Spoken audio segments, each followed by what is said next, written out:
Let's dig in. 4 cities are sitting on the seafloor right now. One of them is 9,000 years old. One of them drowned in 1985 and came back. And the one most people have never heard of contains the oldest evidence of a disease that still kills 1 million people a year. None of them are mysteries. We know exactly what happened to each one. That is what makes them worth your time, because the real story, in every single case, is better than the dramatic version. Stay until the end. The last one is the one that came back, and what it looked like when it did will stay with you. I want to start here because this one reframes everything. Off the coast of Atlit in northern Israel, about 300 to 400 meters from the current shoreline, under 8 to 12 meters of water, there is a Neolithic village. Not ruins of a village, the village itself. The site was discovered in 1984 by marine archaeologist Ehud Galili, not during a dedicated search for lost cities, but during a routine survey for shipwrecks. What he found instead was something older than any shipwreck in the region by several thousand years. The site covers roughly 40,000 square meters, about 10 acres, and carbon dating of plant material places its occupation between approximately 6,900 and 6,300 BCE. That is 8 to 9,000 years ago. For context, Egypt would not become a unified state for another 3,000 years. The Sumerian city of Uruk, often called the world's first true city, was still 2,000 years in the future. Whatever these people were building at Atlit-Yam, they were doing it before civilization, as most people understand that word, existed. What the underwater excavations uncovered is specific. Rectangular stone houses with plastered floors. Stone-built water wells, the earliest known examples of well construction anywhere on the Levantine coast, according to Galili's published findings. A semicircle of 7 megaliths, each weighing up to 600 kilograms, arranged around a freshwater spring that suggests a site of ritual use. Piles of fish bones prepared for trade or storage. Tools made of flint, ground stone, and bone. And 65 sets of human remains, most of them in individual graves dug inside or beside the houses. Now here is the finding that almost no one talks about when they cover this site, and it is the most significant one. Among those 65 individuals, researchers identified a mother and her infant child buried together. Professor Israel Hershkovitz of Tel Aviv University noticed characteristic bone lesions on both skeletons. An international team led by Dr. Helen Donahue and Dr. Mark Spiegelman of University College London then conducted DNA analysis and confirmed both individuals had died of tuberculosis. The DNA matched the human strain of the bacterium, Mycobacterium tuberculosis, not the bovine strain, which is important because it contradicts the long-held theory that human TB evolved from cattle after domestication. These are the oldest confirmed cases of human tuberculosis in any human remains ever found, 9,000 years old. The disease is 3,000 years older than anyone had previously proven. A roughly 25-year-old mother appears to have passed the infection to her 1-year-old child. Both died. Both were buried together under what was then dry land and then under the Mediterranean Sea, where they stayed for 9 millennia until Galili's team found them. The question of how the village ended is genuinely contested among specialists, and the honest answer is that both main theories have evidence behind them. Galili himself believes the most likely cause was gradual. The stone well at the site shows clear signs of salinization in its final stage. The base layers shift from clean water use to disposal of waste, consistent with the well water becoming undrinkable as rising sea levels contaminated the freshwater table. The competing theory, developed by Maria Pareschi of the Italian National Institute of Geophysics and Volcanology, argues that a volcanic collapse of the eastern flank of Mount Etna approximately 8,500 years ago would have generated a tsunami large enough to reach coastal Mediterranean settlements within hours. The piles of fish found prepared for trade, apparently abandoned mid-preparation, have been cited as evidence of sudden departure rather than planned evacuation. Both interpretations have real evidence. Neither has definitively settled the question. My read, based on the well evidence and the absence of signs of violent destruction, is that the community lived with mounting pressure over time and eventually left, but I want to be clear that this is inference, not documentation. What is not inference? A mother and child buried 9,000 years ago, carrying a disease that still kills more than 1 million people every year. The TB bacterium has been with us since before we had cities, since before we had writing, since before almost anything we think of as history had started.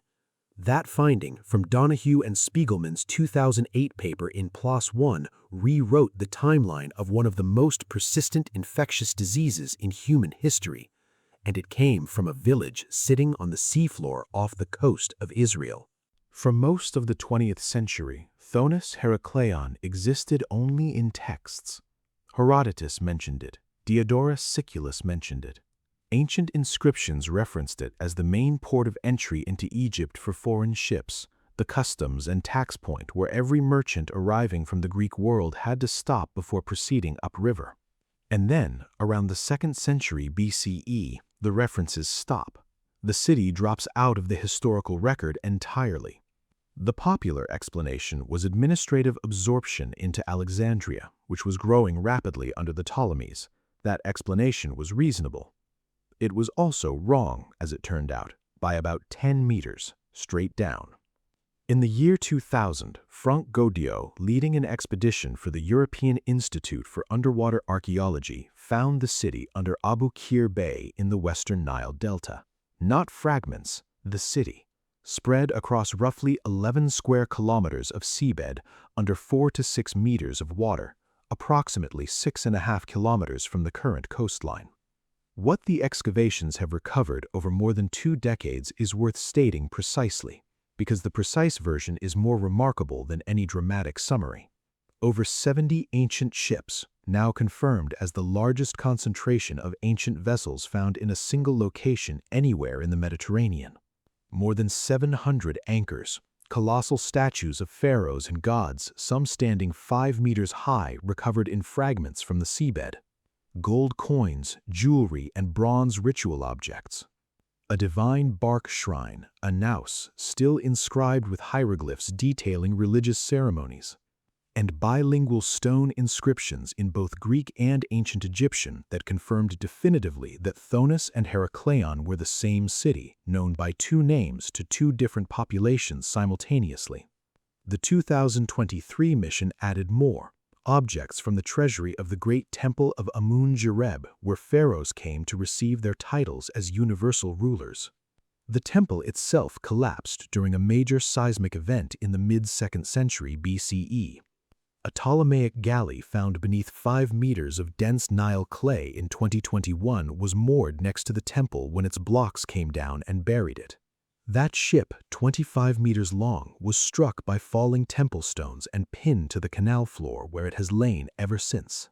Now, here is what actually caused Thonis-Heracleion to sink and why the popular single disaster story does not hold up. The geoarchaeological analysis conducted by the IEASM team in cooperation with the Smithsonian Institution and Stanford University identified a combination of processes, not a single event. The city was built on the unstable sediment of the Nile Delta, clay-rich soil with high water content. Over centuries, the weight of temples, harbor infrastructure, and dense urban construction caused this sediment to slowly compact and subside.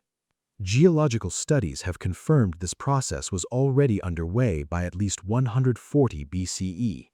Sea level rise added to this. Seismic activity accelerated specific collapse events. The temple fall is one example. But the fundamental mechanism was the ground itself slowly giving way under the weight of what had been built on it. This is why the city depopulated unevenly. The western sections show evidence of abandonment before the eastern sections. The city contracted inward as different areas became uninhabitable at different rates. By the point the harbor quarter finally submerged, probably sometime around the 8th century CE, it had likely been largely empty for generations. Those 70 ships lying on the floor of Abu Qir Bay are not a disaster record. They are a commercial record. 600 years of maritime traffic slowly buried in the same sediment that buried the city around them. Each one of those ships represents a journey, a cargo, a trade relationship between Egypt and somewhere in the Greek or Phoenician world. Godio's own documentation notes that his team has only excavated a few of them, each one carefully selected to answer specific research questions. The rest remain buried, still largely unstudied. That harbor was probably for several centuries the busiest port in the eastern Mediterranean. Everything imported into Egypt came through it. And it's sitting intact on the seafloor, 6.5 kilometers off the Egyptian coast, with most of its contents still in the ground. Baiae is where this investigation becomes almost comically well documented, uncomfortable for anyone who prefers their underwater ruins to be mysterious, because we know exactly what Baiae was, exactly who used it, and exactly what put it on the seafloor. Situated on the northwestern coast of the Gulf of Naples, within the Campi Flegrei caldera, the Phlegraean Fields, one of the most geologically active volcanic systems in Europe, Baiae was Rome's most exclusive resort. Not a public resort, the resort of Rome's ruling class. According to ancient sources and confirmed by archaeological evidence, 7 emperors, including Augustus and Nero, had villas here, as did Julius Caesar and Mark Antony. The Roman poet Sextus Propertius described Baiae as foe to virtuous creatures. The scholar Varro noted it was where old men behave like young boys. Cicero complained about its moral atmosphere while apparently owning a villa there. And in 2023, underwater archaeologists in the Parco Archeologico Sommerso di Baiae discovered a remarkably preserved Roman bathhouse that specialists believe may be the first physical evidence of Cicero's Baiae property. The villas ran to the waterline. Some were built on the waterline. The mechanism is bradycism. Campi Flegrei is an active supervolcano, not a single cone, but a vast caldera approximately 12 kilometers wide. Magma movement and hydrothermal activity beneath the surface causes the ground above to rise and fall, sometimes by meters over decades. This is not a single eruption event. It is ongoing, measurable vertical ground movement driven by pressure changes in the volcanic system. By the 4th century CE, the coastal sections of Baiae had begun to sink noticeably. Over several more centuries of continued bradyseismic subsidence, the ornamental fish ponds, mosaic floors, temple complexes, and villa terraces slipped below sea level. The ruins now lie between 4 and 6 meters underwater in the Campi Flegrei Marine Protected Area. The Osservatorio Vesuviano has been monitoring Campi Flegrei's ground movement for decades. The bradyseismic crisis of 1982 to 1984 produced more than 3 meters of ground uplift in the Pozzuoli area and displaced thousands of residents from Pozzuoli's historic center. The same forces that pushed the ground up in the 1980s pushed it down in Roman times. The process has not stopped. What sank at Baiae was not the administrative city, it was the leisure architecture. The floors you can dive over today were the floors of private thermal spa complexes and villa terraces. The statues recovered from the site, including a head of Octavia, Augustus's sister, were garden decorations. Roman aristocrats maintained elaborate saltwater fish ponds, called piscinae, as symbols of status significant enough that Cicero referred to their owners as pisciniari, fish pond men, a term of mild contempt that has come down through the historical record as one of the more specific social class insults in Roman literature. Several of these fish ponds are visible underwater at Baiae today. The stone channels and walls are intact. The engineering that supplied them with controlled seawater flow is still measurable. We know what Baiae was. We know who used it. We know the geological mechanism that put it underwater, and we are still watching that same mechanism operate today in the same volcanic system. That is not a diminished version of the story. That is a better one, because the story is not over. Every city in this video went underwater. Only one of them came back, partially, and what it looks like now is unlike anything else on Earth. Villa Epecuén was a tourist town in the Buenos Aires province of Argentina, on the eastern shore of Laguna Epecuén, a hypersaline lake whose salt concentration is comparable to, and by some measurements exceeding, the Dead Sea. Founded in the early 1920s, the town grew steadily through the 20th century. By the 1970s, it had a permanent population of around 1,500 residents, supported nearly 300 businesses, and hosted up to 25,000 tourists during the summer season. Hotels, sanatoriums, a racetrack, a bus terminal, rail service ran directly from Buenos Aires. On November 10, 1985, after years of above-average rainfall had steadily raised the lake level, the earthen embankment protecting the town failed. The water entered at roughly a centimeter an hour, slowly enough that residents had time to evacuate. Nobody died in the flooding, but the water did not stop rising. 2 weeks after the breach, the town was 3 meters deep. By 1993, it was 10 meters under. Villa Epecuén remained submerged for the better part of 25 years. In 2009, the lake began to recede, a shift in regional climate patterns. The same kind of oscillation that had raised the water in the first place began lowering it.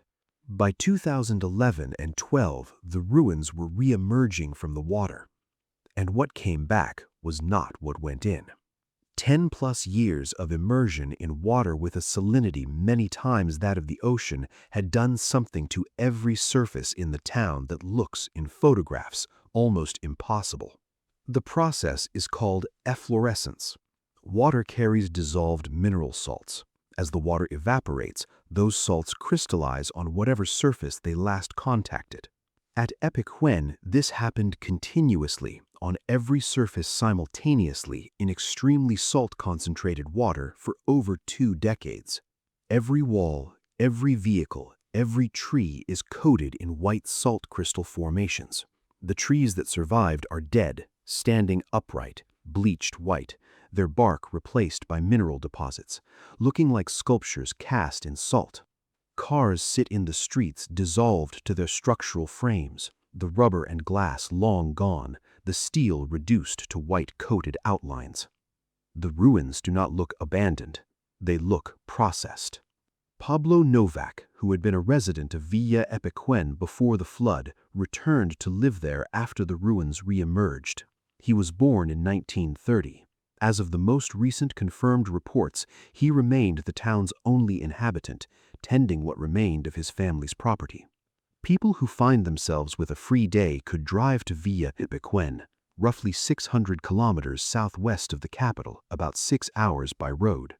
What the hydrological record does not settle is whether the lake level will continue to fall, stabilize, or eventually rise again.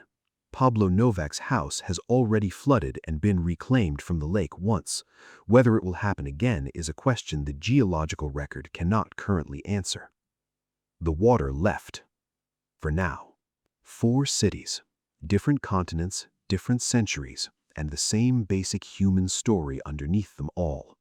Atlit-Yam went under because the ice age ended and the sea did not stop rising, and a mother and child dead of tuberculosis 9,000 years ago are the oldest evidence we have of a disease that is still with us.